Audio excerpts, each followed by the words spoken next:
தேவன் அவருடைய பிள்ளைகளை ரொம்ப ஞானம் உள்ளவர்களாக, கிருபை பெற்றவர்களாக, அவருடைய சொந்த பிள்ளைகளாக பெற்றெடுத்திருக்கிறார்.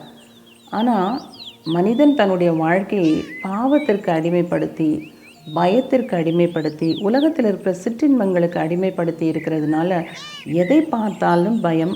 அவங்களுடைய வாழ்க்கையே ஒரு பயத்தின் அடிப்படையில் தான் இருக்குது. ஆனால் ஆண்டவர் நமக்கு ஒரு பெரிய கிருபையை கொடுத்திருக்கிறார்.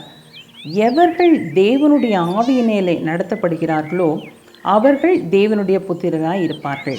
அந்தபடி திரும்பவும் பயப்படுகிறதற்கு நீங்கள் அடிமைத்தனத்தின் ஆவியை பெறாமல் அப்பா பிதாவே என்று கூப்பிட பண்ணுகிற புத்திர ஸ்வீகாரத்தின் ஆவியை பெற்றிருக்கிறோம்.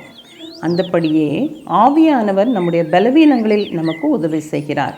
நாம் ஏற்றபடி வேண்டிக் கொள்வது இன்னதென்று அறியாமல் இருக்கிறபடியால் ஆவியானவர் தாமே வாக்கு கடங்காத பெருமூச்சுகளோடு நமக்காக வேண்டுதல் செய்கிறார்.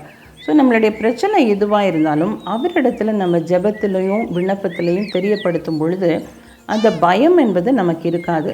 ஸோ உண்மையிலேயே ஃபுல்லாக விடுதலை பெற்ற தேவனுடைய பிள்ளைகள் என்று அழைக்கப்படுபவர்கள் பாவத்திற்கோ பயத்திற்கோ எந்த சிற்றின்பத்திற்கோ நிச்சயமாக அடிமைகளாக இருக்க மாட்டார்கள் என்பதை நம்ம இதிலிருந்து புரிந்து கொள்கின்றோம்.